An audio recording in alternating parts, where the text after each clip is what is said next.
Bonjour à tous, vous allez bien? Je veux saluer également ceux qui nous rejoignent sur Internet.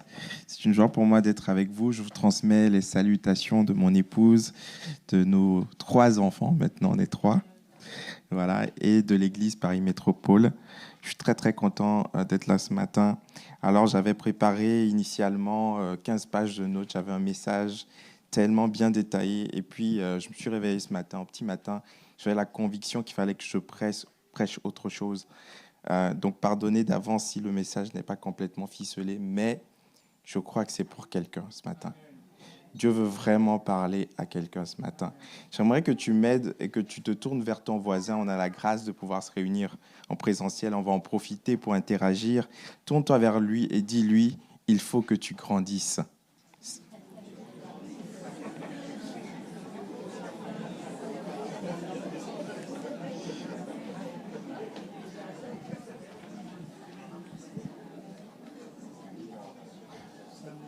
Je ne sais pas comment il a pris.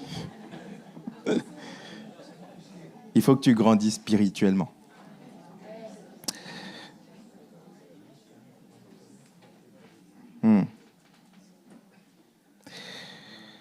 Tout être vivant qui naît sur la terre doit grandir. C'est le principe de la croissance et le cycle de vie. Les hommes, les animaux, les végétaux, tout ce qui se meut, tout ce qui vit sur la terre naît et doit grandir. Parce que rien ne naît au stade adulte, rien ne naît au stade de maturité. Tout doit naître à un stade embryonnaire et ensuite grandir. L'apôtre Paul dit dans Éphésiens chapitre 4, verset 11, on va lire ensemble. Il dit, c'est lui, Christ, qui a fait don de certains comme apôtres, d'autres comme prophètes, d'autres comme évangélistes, d'autres encore comme pasteurs et enseignants. Il a fait don de ces hommes pour que ceux qui appartiennent à Dieu, donc vous et moi, soyons rendus aptes à accomplir leur service en vue de la construction du corps de Christ. Ainsi, nous parviendrons tous ensemble à l'unité dans la foi et dans la connaissance du Fils de Dieu, à l'état d'adulte, dites avec moi, adulte, à l'état d'adulte, d'homme fait, d'homme mature, à un stade où se manifeste toute la plénitude qui nous vient de Christ. Verset 14, je vais lire ce verset avec la version second 21. Ainsi, nous ne serons plus de petits enfants, ballottés et emportés par tout vent de doctrine, par la ruse des hommes et leur habileté dans les manœuvres d'égarement, mais en disant la vérité dans l'amour, nous grandirons à tout point de vue vers celui qui est la tête, Christ. J'ai la conviction que Dieu veut parler à quelqu'un ce matin spécifiquement, parce que c'est une question de vie ou de mort pour toi. Il faut que tu grandisses spirituellement. Peut-être que tu es dans un stade de ta vie où tu as l'impression que tu tournes en rond, tu plafonnes, tu as l'impression que les choses n'avancent pas dans ta vie chrétienne, dans ta foi, tu perds le goût des choses spirituelles, les choses perdent leur sens. Et Dieu veut te dire spécifiquement que la solution à se tourner en rond, c'est de grandir. Parce que ce qui ne grandit pas finit par mourir. Lorsqu'un fœtus il est dans le ventre de sa maman, le petit bébé grandit, imaginez les parents qui arrivent devant le médecin, on dit le bébé ne grandit plus. Le bébé a arrêté de grandir. C'est la panique à bord parce qu'on sait que s'il ne grandit pas, il va mourir. Est-ce que vous me suivez? Ce qui est valable dans le monde physique l'est aussi dans le monde spirituel. Lorsqu'on arrête de grandir, on finit par mourir. Et il y a cet appel-là de Dieu pour nous aujourd'hui, d'aspirer à grandir, d'aspirer à plus, d'aspirer à aller plus loin, d'aspirer à grandir dans notre vie de prière, d'aspirer à grandir dans notre consécration, aspirer à grandir dans notre amour pour les autres, aspirer à grandir dans la qualité de nos services, dans l'exercice de nos compétences. Dieu t'appelle à grandir. Amen. Jésus lui-même s'est soumis à un processus de croissance. Adam a été un échec. Adam est arrivé à l'âge adulte. Il est arrivé et il avait déjà tout. Et lorsque Adam a péché et que Dieu voulait reconstruire un nouveau plan, Dieu a procédé différemment. Il a envoyé son fils, qui était dans une gloire parfaite, il a envoyé à un stade embryonnaire.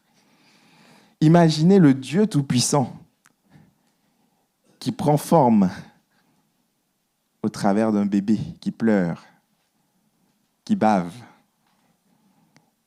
et à qui on doit changer des couches.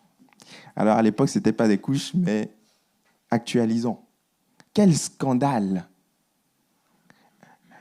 L'homme ou le Dieu qui devait prendre la forme d'un homme puissant n'est pas descendu du ciel avec des chars d'assaut, avec une légion d'anges qui chantaient à la harpe. Non, il est passé par un stade embryonnaire. Mais la Bible dit dans Luc 2, 40, un verset extraordinaire. L'enfant naît, il est petit, il est même fragile. Hérode essaye de le tuer, Hérode essaie de l'éliminer. Ses parents doivent fuir, il naît dans une étable, il n'y a pas de protection. Il y avait de la poussière autour. Il n'y avait pas de gel hydroalcoolique, ce n'était pas aseptisé. Cet enfant pouvait mourir d'une infection microbienne. Il était dans un stade embryonnaire, il semblait fragile. Mais Dieu l'a protégé. Et Dieu a permis que l'enfant grandisse. Luc 2, verset 40 dit ceci. L'enfant croissait et se fortifiait. L'enfant a grandi et il est devenu un homme qui a porté un message d'amour, un message de grâce, un message de transformation. Un homme qui pouvait toucher le pain et le multiplier, toucher un lépreux et le guérir, toucher un aveugle et lui rendre la vue. L'enfant est devenu un adulte. Et Dieu veut te dire ce matin, c'est un message très spécifique et je crois prophétique pour quelqu'un. Ne regarde pas aujourd'hui au stade embryonnaire où tu es. Il y a des choses dans ta vie, tu te dis, qu'est-ce que Dieu peut faire avec ça? Qu'est-ce que Dieu peut faire avec mon témoignage? Qu'est-ce que Dieu peut faire avec mes ressources? Je ne suis personne, je n'ai rien fait, je n'ai pas fait d'école biblique, je n'ai rien à apporter à Dieu. Dieu veut te dire que tes 5 pains, tes 2 poissons que tu lui apportes, c'est lui qui est capable de le multiplier, de le faire grandir. Quelqu'un devrait dire Amen ce matin.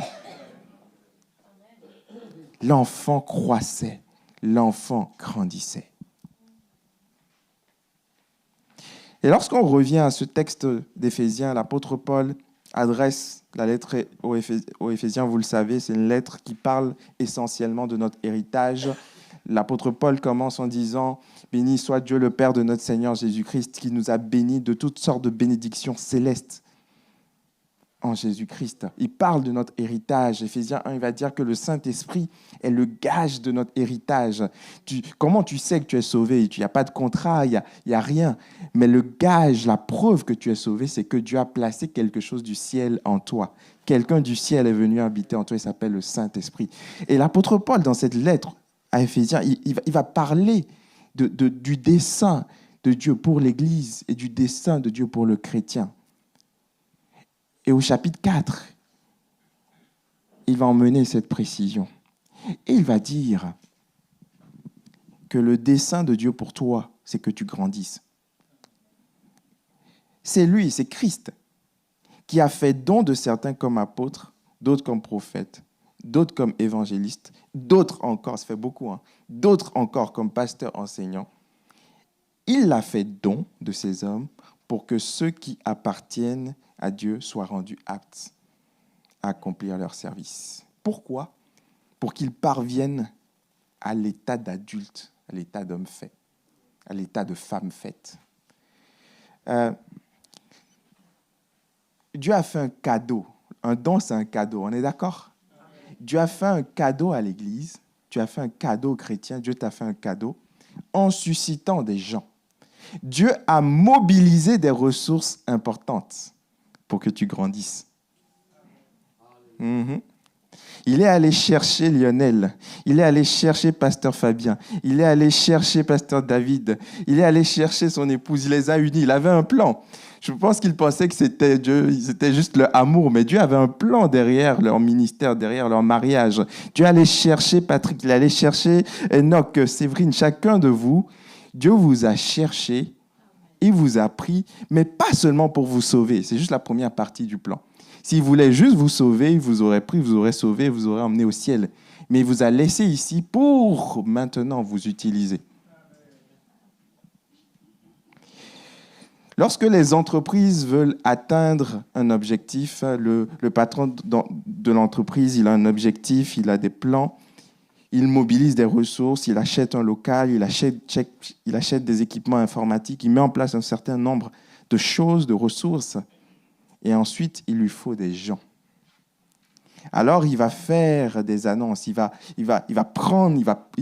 embaucher d'abord une DRH, une directrice de ressources humaines, qui va aller chasser des têtes, qui va aller trouver les bonnes personnes pour accomplir cette mission. Et ce qu'on lit ici, c'est que Dieu a procédé de la même manière. Dieu a mobilisé des ressources importantes pour que son Église grandisse. Dieu a fait don. Imaginez toutes ces ressources. Dieu est allé choisir des gens. Des fois, il va prendre un homme. Il dit, Moïse, va vers le pays que je te montre. Il a un plan. Il va choisir des hommes. Des fois, il prend Jonas. Et Jonas, il ne veut pas. Il dit, non, j'ai pas envie. Non, les Ninivites, ils sont méchants. Ce sont des terroristes. Et Dieu, il suscite. Il travaille son cœur. Et il envoie. Dieu envoie des missionnaires dans le monde. À partir de 12 personnes. Et même de 120 personnes, on est des millions de chrétiens aujourd'hui dans le monde. Pourquoi ? Parce que Dieu mobilise ces personnes-là pour que les chrétiens grandissent et pour que son œuvre grandisse. Ah oui. Tu as mobilisé des ressources importantes pour que nous puissions grandir. Alors la croissance est importante pour Dieu. Pas seulement la croissance numérique. Dieu veut qu'on puisse grandir de façon numérique. Mais Dieu veut qu'on puisse aussi grandir personnellement de façon spirituelle. Il mobilise alors des ressources importantes, mais aussi des ressources variées. Il va prendre des pasteurs, il va prendre des évangélistes, il va prendre des prophètes, des enseignants, des apôtres. Et chaque type de ministère a un rôle bien spécifique. Les experts de l'alimentation disent, oui, il faut 5 fruits et légumes, il faut tel type de protéines, il faut des glucides, des lipides, il faut faire du sport. Il y a une alimentation variée, il y a un environnement qui va vous permettre d'être en bonne santé et d'être effectif. Et Dieu fait la même chose. Regardez ceci. L'évangéliste, c'est la sage-femme qui va accoucher le nouveau chrétien. C'est la sage-femme, c'est celui qui prêche, c'est celui qui emmène le non-chrétien à devenir chrétien. Le pasteur, c'est le pédiatre qui va apporter des soins au nouveau chrétien, qui va prendre soin de lui, des soins pastoraux, qui va le peser, qui va se dire, OK, tu n'es pas bien, qui va aller le visiter. C'est le pédiatre qui fait ça. Le pédiatre qui prend soin, qui le soigne. Le prophète, c'est le psychologue de l'enfance qui va corriger le comportement de l'enfant. Là, ça ne va pas, là. Il faut recadrer l'enfant. Il faut le rééduquer. C'est le prophète qui est connecté à la fréquence de Dieu pour orienter le chrétien, pour orienter l'Église dans le sens où il doit aller. L'enseignant, c'est la maîtresse d'école qui va instruire le chrétien, qui va instruire le petit enfant. C'est la maîtresse qui va lui apprendre les bases de l'alphabet et ensuite qui va lui apprendre l'histoire, qui va lui apprendre la géographie, les mathématiques, les bases. Alors je dis la maîtresse, ça peut être le maître aussi. Je ne suis pas sexiste. Et il faut de plus en plus de maîtres, il faut des figures d'hommes également. Et l'apôtre, c'est le directeur d'établissement qui va voir macro. Il faut plus créer des écoles dans cette région, des régions difficiles. Il faut créer plus d'écoles. Il ne va pas soigner le petit garçon. Il ne va pas lui enseigner les bases de la mathématique. Il ne va pas s'inquiéter du comportement des individus. Non, il est en mode macro. Il veut implanter plus d'écoles. Il a une vision macro. Il va aller agir de façon beaucoup plus macro. Et l'apôtre, il faut des apôtres, il faut des hommes de Dieu qui implantent, qui sont appelés à implanter d'autres églises. Parce qu'il faut beaucoup plus d'églises en France. Trop peu d'églises. 1% d'évangéliques en France, c'est trop peu. Il n'y a pas de ministère plus grand que l'autre. L'apôtre qui veut implanter des églises n'est rien sans le pasteur qui prend soin des gens qui sont dans les églises qu'on a implantées. Est-ce que quelqu'un me suit? Le prophète n'est rien sans l'enseignant qui a mis des bases. Il n'y a aucun ministère plus grand que l'autre. Tous les ministères sont au même niveau et tous les ministères sont importants. Et dans Corinthiens 12, Romains 12, vous voyez que cette liste s'élargit. Il ne s'agit pas juste de ce type de ministère. On se rend compte que la louange est importante. On se rend compte que l'administration est importante. Les gens qui aident dans l'Église, au diaconat, c'est important. Chaque personne a reçu quelque chose. Tu as reçu quelque chose. Et Dieu est en train de te dire, j'ai mis en place des ressources importantes, variées, pour que tu sois nourri, afin que tu sois rendu apte. Ça veut dire que pour être apte, il faut que tu sois nourri. C'est impossible, peu importe ton degré d'autonomie, ta capacité à apprendre des choses tout seul, tes compétences, ton amour pour Dieu, c'est impossible que tu grandisses seul. Est-ce que tu peux m'aider à dire cela à ton voisin? C'est impossible que tu puisses grandir seul.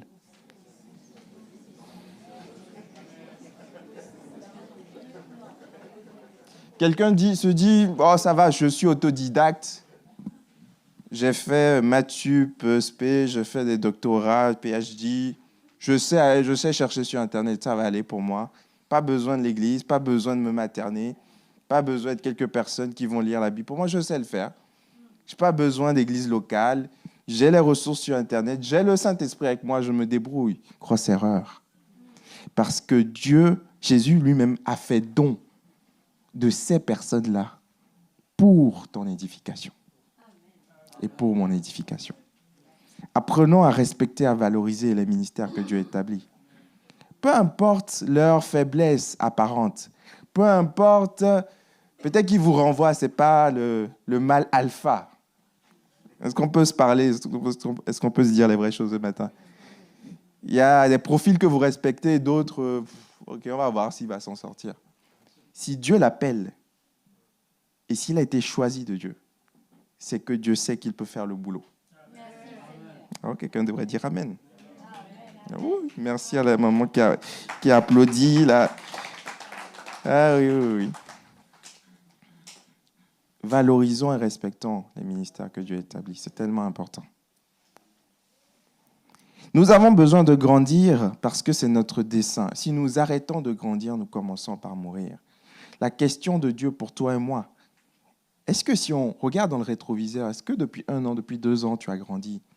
Est-ce que tu as grandi dans ta vie de prière? Peut-être que tu priais 5 minutes. Est-ce que tu pries 10 minutes? Est-ce que tu pries plus, 15 minutes? Ou est-ce que tu as régressé? Peut-être que tu aimais les choses de Dieu, tu lisais la Bible, tu passais du temps.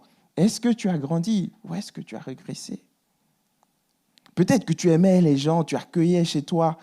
Est-ce que tu le fais plus ou est-ce que tu le fais moins? Il y a des éléments pour évaluer. Peut-être que tu sers dans un service, tu as un don spirituel, un talent. Est-ce que tu progresses? Est-ce que tes progrès sont évidents? Est-ce que tu grandis? Dieu veut nous appeler à mesurer aussi, à mesurer notre progression. Paul dit à Timothée, je veux que tes progrès soient évidents pour tous. Il faut que vos progrès soient évidents. Il faut que vous grandissiez et que l'Église vous voit grandir, que votre famille vous voit grandir. Dans votre caractère, le fruit de l'esprit, mais aussi dans vos capacités et les dons de l'esprit. Dieu veut que tu puisses grandir, que tu puisses voir plus loin, que tu puisses aller encore beaucoup plus loin que là où tu es aujourd'hui. Il y a beaucoup plus que là où tu es. La croissance n'est pas une option, les amis. Imaginez une maman, malgré tout le personnel mis en place, malgré la sage-femme qui se mobilise, malgré le pédiatre qui vient faire des consultations tous les mois, malgré la psychologue de l'enfance qui consulte l'enfant, la maîtresse ou le maître, et malgré toutes les écoles que le directeur d'établissement implante, malgré tout ça, imaginez une maman devant son fils. À 5 ans, l'enfant ne fait toujours pas ses nuits. À 10 ans, l'enfant marche toujours à 4 pattes. À 15 ans, l'enfant ne connaît toujours pas son alphabet. À 20 ans, il porte toujours une couche, une tétine dans la bouche, il écrit sur les murs. C'est un fiasco, n'est-ce pas? Dans le monde spirituel également, c'est la même chose. Dieu te regarde et te dit, mon enfant, mon fils, ma fille, il faut que tu progresses.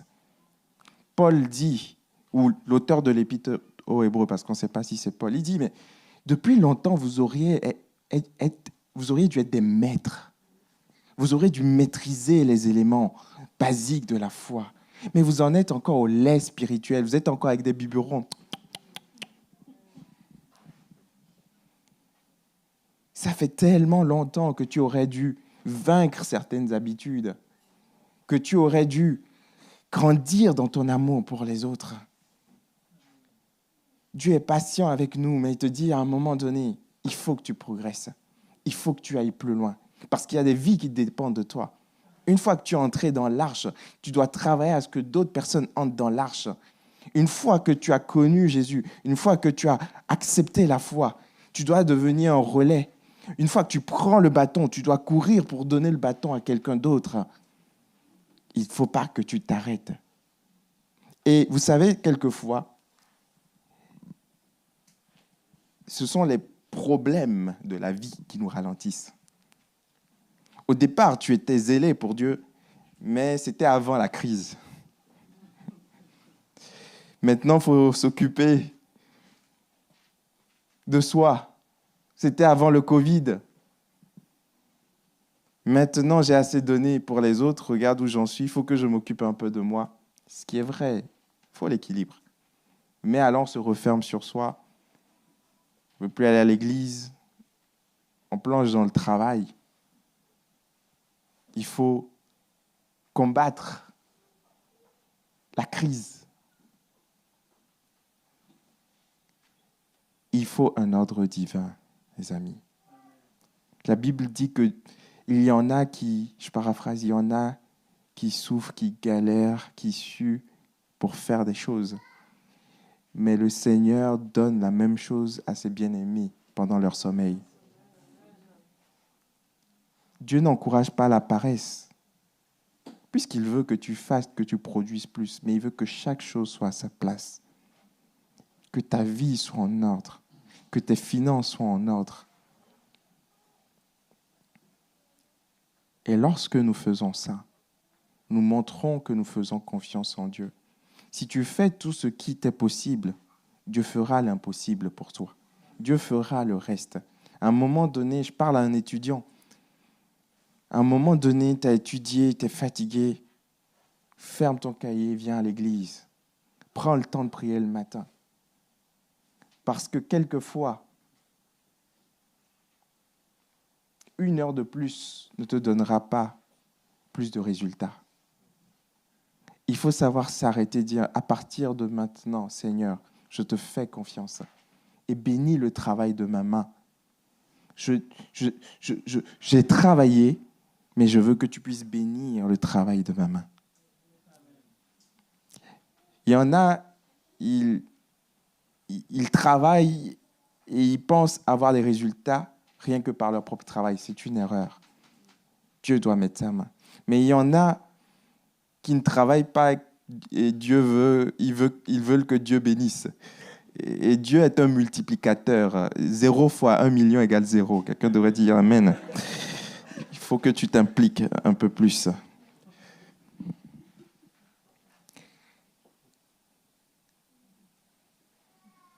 Jésus lui-même s'est soumis à ce processus. Il y a eu un temps où il devait s'occuper de sa famille en 12 et 30 ans. Il s'est occupé de sa famille.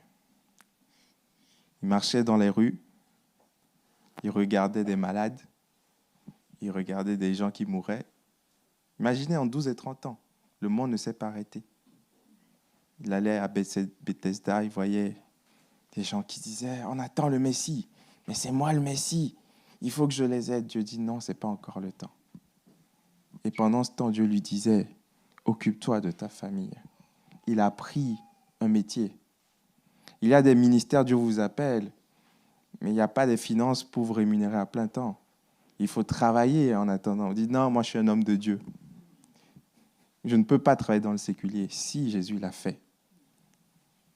Il a pris la charpente, il a travaillé à la sueur de son front. Il aurait pu dire, attends, Joseph, je vais te mettre bien, ok?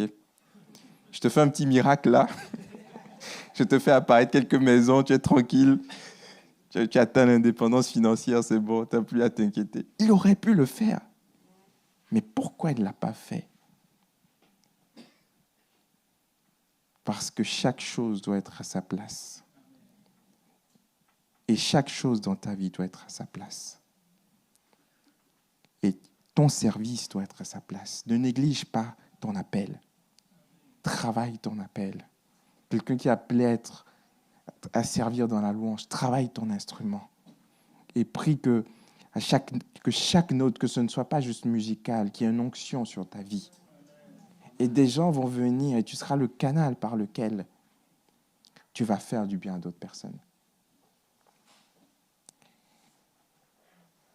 Dieu a caché la solution de ton problème chez ton voisin.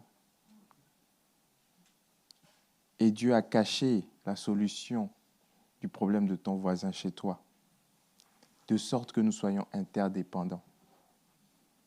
Des fois, tu auras mal aux yeux et tu iras voir ton frère qui est ophtalmologue. Et il va te soigner les yeux. Et ensuite, il va te dire, ah, j'ai mal à la dent. Et tu vas dire, ça tombe bien, je suis dentiste. On a besoin les uns des autres. On a besoin d'apôtres, de prophètes, de docteurs, d'évangélistes, de pasteurs, de louangeurs, d'administrateurs, de personnes qui prennent soin des enfants, des jeunes, des personnes qui évangélisent. On a besoin de toutes ces personnes pour qu'on puisse grandir spirituellement et pour qu'on puisse grandir numériquement. On devrait dire Amen. Ainsi, nous ne serons plus de petits enfants. Dieu nous appelle à ne pas rester enfants. Dieu nous appelle à être des adultes spirituels. Alors, à ce stade, un érudit pourrait dire, Pasteur JB, certes, ça fait bon français. Certes, Pasteur JB, mais la Bible ne dit-elle pas que nous devrions être comme de petits-enfants? N'est-ce pas Jésus lui-même qui a dit, si vous voulez aller au ciel, il faut ressembler à ses petits-enfants? Alors, il y a là une contradiction.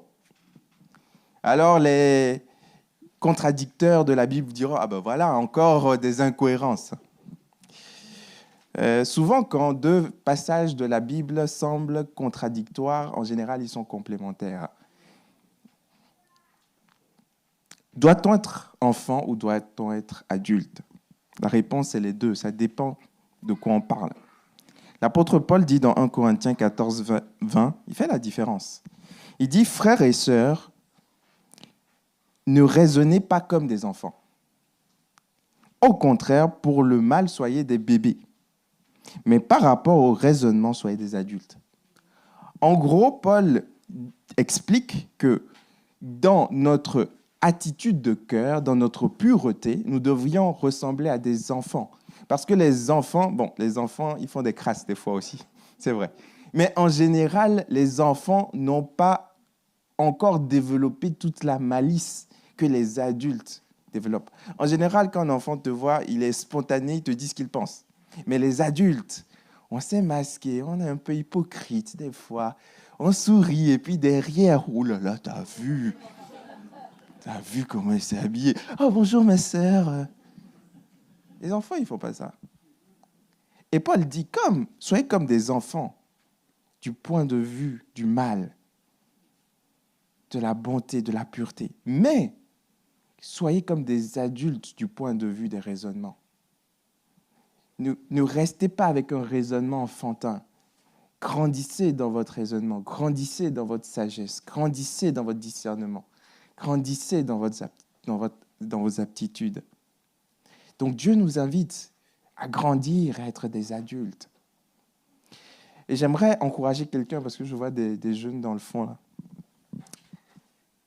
La maturité spirituelle ne dépend pas de ton âge physique. Tu peux avoir 50 ans et être un bébé spirituel. Tu peux avoir 20 ans et être mature. Ouais. Nous en parlions avec les pasteurs, on parlait de Timothée lundi dernier. Timothée n'avait pas 20 ans, mais il devait prendre en charge une église parce qu'on estimait qu'il pouvait avoir cette maturité de prendre soin des gens. Ne sous-estimez pas vos enfants, ne sous-estimez pas vos ados. Ils peuvent avoir la maturité de comprendre certaines choses. Amen. 1 Pierre 2, désirez comme des enfants nouveau-nés le lait spirituel et pur, afin que vous puissiez croître pour le salut. Une chose dont on peut être inspiré par des enfants, dont on peut s'inspirer des enfants, c'est l'enthousiasme. Moi, je me réveille le matin, oh là là, des fois, c'est dur de se réveiller. Mes enfants, ils sont comme des piles électriques. Je te dis, mais calmez-vous un tout petit peu. Ils sont contents dès le matin. Ils n'ont pas encore eu le temps d'être blasés, d'avoir tellement de mauvaises expériences. Quand les nouveaux chrétiens arrivent, ils disent « Oh, c'est génial, merci Seigneur !» Et puis, l'ancien spirituel dit « Oh, ça va lui passer. » Toujours c'est nouveau, tout feu, tout flamme. Oh, ça me rappelle il y a 30 ans. Moi aussi, j'étais comme ça. Ça va te passer. Il ne faut pas que ça te passe. Il faut que tu sois toujours frais, fraîche. Il faut que tu aies toujours la pêche. C'est ce que Jésus appelle le premier amour. Il faut que tu gardes cet amour de jeunesse pour Jésus. Même si tu as 30 ans de mariage, il faut que tu gardes cette flamme. Il faut que tu regardes ton épouse, que tu dises « Ah, chérie, si tu étais célibataire, je t'aurais épousé. »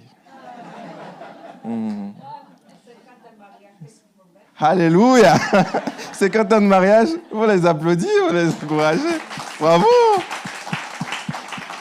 Eh oui, il faut faire la même chose. Faut se déclarer la flamme à nouveau. Il faut que vous soyez amoureux à nouveau. Et c'est comme ça qu'il faut être avec Jésus. Je t'aime, Jésus. Tu n'es pas un projet, tu n'es pas juste un plan de carrière, tu n'es pas juste un pourvoyeur. Je veux que tu sois mon époux, spirituellement parlant. Je t'aime, Jésus. Il y a quelque temps, Dieu m'a défié. Je suis allé dans une chambre d'hôtel pendant 2 jours, rien qu'avec une bouteille d'eau, un temps de retraite. Et je voulais prier, et Dieu me dit, tu ne vas pas prier pour l'église, tu ne vas pas prier pour les projets, tu ne vas pas prier pour toi, tu vas juste te soupirer après moi. J'ai dit, c'est compliqué de prier, il reste quoi? Il ne reste pas grand-chose. Si on enlève ça dans nos prières, les projets, oh Seigneur, aide-moi, aide mes finances, aide ma famille, tu enlèves tout ça. Je veux juste t'aimer. Le temps est un peu long quand même. Mais c'est ça que Jésus veut. Il veut ton cœur. Il veut que tu l'aimes. Il veut que tu sois passionné de lui. Que tu arrives, tu dis, Seigneur, tu penses à quoi ce matin? Quel est ton cœur? Quel est ton plan? Quel est ton plan avec tout ce qui se passe? Qu'est-ce que tu en penses? Mais des fois, on est tellement pris par les problèmes, par les soucis. Et on arrive et on voit Dieu au travers de nos problèmes. Et des fois, il dit, prends un peu de hauteur, grandis. Mais garde cet amour de jeunesse. Je vais bientôt terminer. La maturité se mesure par des aptitudes. Il dit, l'apôtre Paul dit au verset 12, « Il fait don de ces hommes pour que ceux qui appartiennent à Dieu soient rendus aptes à accomplir leur service. » Donc, lorsque Dieu nous donne toutes ces personnes, Dieu donne tous ces ministères dont le but, c'est qu'on soit apte. Le but, c'est que vous soyez aiguisés dans votre don, dans vos capacités, certes. Mais la maturité ne se mesure pas juste à ce qu'on sait faire. La maturité se mesure par l'unité qu'on peut avoir ensemble. Il dit, verset 14, pardonnez-moi, on va revenir au verset 12. Verset 13. « Ainsi, nous parviendrons tous ensemble, dites avec moi, tous ensemble, à l'unité dans la foi et dans la connaissance du Fils de Dieu, à l'état d'adulte. » Lorsque nous grandissons, lorsque mon voisin grandit, lorsque nous grandissons tous, une des preuves, c'est qu'on est plus unis. Parce que, c'est comme le triangle, lorsque les deux bases se rapprochent du troisième point, les deux points se rapprochent l'un de l'autre. Si on grandit tous et on connaît plus qui est Jésus, on va plus se rapprocher les uns des autres. C'est automatique. Et vous savez, c'est un défi dans une société divisée aujourd'hui. Aujourd'hui, tout est sujet pour la division. Regardez notre société. Toujours des problèmes, des polémiques. Toujours des clivages entre noirs, blancs, entre migrants, autochtones. Toujours des problèmes. Entre riches et pauvres, c'est les riches les problèmes parce qu'ils ne veulent pas partager. Non, c'est les pauvres les problèmes parce qu'ils ne veulent pas travailler. Il y a toujours des problèmes. Entre gauche, droite, oui, il faut manger de la viande. Non, il faut être écolo. Il faut regarder la Coupe du Monde. Non, il faut boycotter la Coupe du Monde. Tout le monde est divisé.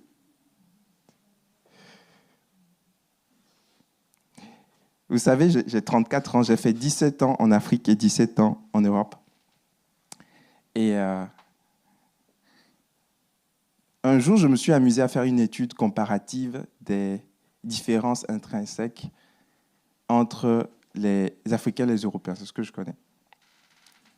Puis j'ai découvert beaucoup de choses, j'ai découvert la culture, j'ai découvert comment la foi agit sur notre culture et que la culture agit sur notre foi. J'ai découvert qu'en tant qu'Africain, la prière, pour moi, c'était comme une pompe à essence. Il faut prier beaucoup. Allez, prier. Comme une pompe à essence. Alors que de l'autre côté, c'est plus une relation. J'ai découvert des différences fondamentales comme ça. Mais à la fin de mon étude, la conclusion, c'est en fait, on a tous les mêmes besoins. On a tous les mêmes problèmes. On a tous un sang rouge qui coule dans nos veines. On a tous les mêmes combats, les mêmes problèmes dans les familles, la dépression. Alors, dans certains pays, on n'appelle pas ça comme ça. Mais c'est la même chose. Des gens qui ne sont pas bien. Des gens qui se divisent entre eux. Des gens qui cherchent à être heureux, à être aimés, à être respectés. C'est la même chose, on est pareil en fait. Et Jésus va dire quelque chose. Un jour, je vais bientôt atterrir. Je fais des digressions, mais je vais bientôt atterrir. Un jour, on va dire à Jésus, c'est par Belzébul, que tu chasses les démons. Et Jésus va dire quelque chose qui m'a étonné. Il dit, Satan n'est pas divisé. Un royaume ne peut pas être divisé, subsister. Et en fait, je me suis arrêté, je me suis dit, il est quand même malin, ce Satan. Je me suis dit, c'est l'expert Satan pour mettre le chaos partout, mais chez lui, c'est ordonné. Ben oui. Il met le bazar partout, pardonnez-moi le terme. Il sème la division dans les familles, il sème la division, mais chez lui, tout est ordonné. Il n'y a aucun démon qui se rebelle, tout est ordonné. Alors, si Satan n'est pas divisé, l'Église ne devrait pas l'être non plus. Ah oui! Si on a le même Saint-Esprit en nous, même si l'autre est un peu différent, un peu particulier, un peu bizarre, je ne comprends pas tout ce qu'il fait, mais ce qui nous unit doit être plus fort que ce qui tend à nous diviser. Même si je ne suis pas d'accord avec son avis, même si je ne comprends pas tout, je dois l'aimer parce qu'on a le même sang spirituel qui coule dans nos veines. Quelqu'un devrait dire Amen, oui.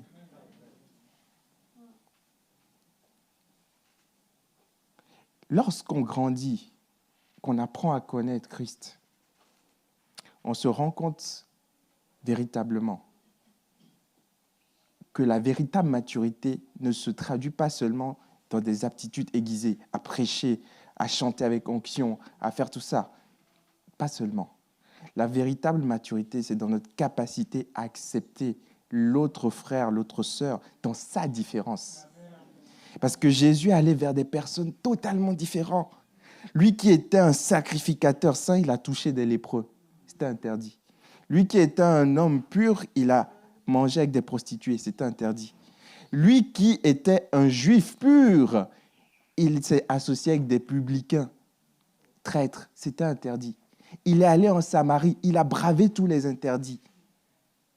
Il a même, ça c'est le meilleur, il a même pris des vases de purification destinés au culte pour donner du vin à un mariage. Parce que sa perspective était beaucoup plus élevée. Parce que lorsqu'il voyait quelqu'un, il ne voyait pas une couleur de peau, une classe sociale, une compétence. Il voyait une âme, il voyait un cœur. Lorsqu'il voyait la femme adultère, il ne voyait pas une femme pécheresse, une femme qui a fait des erreurs, une femme impudique. Il voyait quelqu'un qui avait un besoin et il dit, je vais te donner de l'eau.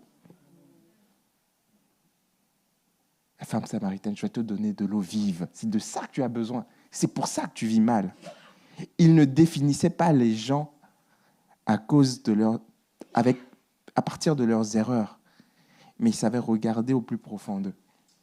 Et quand on grandit, on devient mature, on commence à avoir les yeux de Jésus. Et on commence à voir les gens comme Dieu les voit. Et à accepter plus de choses. Et à supporter plus de choses. Paul supportait des choses. Parce qu'il avait dit, soyez mes imitateurs comme je le suis de Christ. Paul a appris à porter beaucoup de choses. Un jour, il a dit dans une de ses épîtres, les églises me causent trop de soucis, littéralement. Tous les soucis que me causent les églises, il savait porter. Et donc, un indicateur de la maturité, mes frères, ma sœur, c'est de mieux nous supporter. C'est d'apprendre à s'oublier un tout petit peu et à supporter l'autre. Voilà pourquoi l'Église parfaite n'existe pas.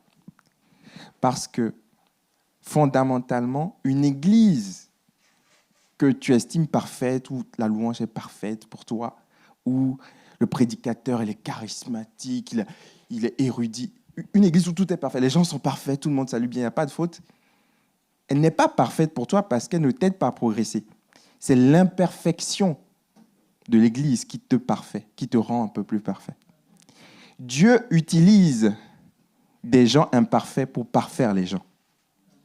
Dieu utilise des fois les conflits. Dieu utilise des fois les aspérités. Dieu utilise des fois, il utilise ça pour te rendre plus patient. Et l'Église parfaite ne te rendra pas meilleur. Amen. On va prier ensemble. Mon message est terminé. Voilà, le message que j'ai préparé en 2 heures ce matin. Gloire à Dieu. Ça valait le coup. Je crois que l'église de Versailles est une belle église, que Dieu a suscité des ministères exceptionnels, mais c'est aussi une église avec beaucoup de défis. Vous avez des défis, beaucoup de défis. Des défis de locaux, des défis culturels, des défis techniques. Mais je crois que cette œuvre est divine. Et je crois que les personnes qu'il emmène, qu'il suscite, sont des cadeaux de Dieu. Et je crois que vous êtes également des cadeaux de Dieu, chacun pour quelqu'un d'autre et pour l'Église. J'aimerais qu'on puisse prier maintenant.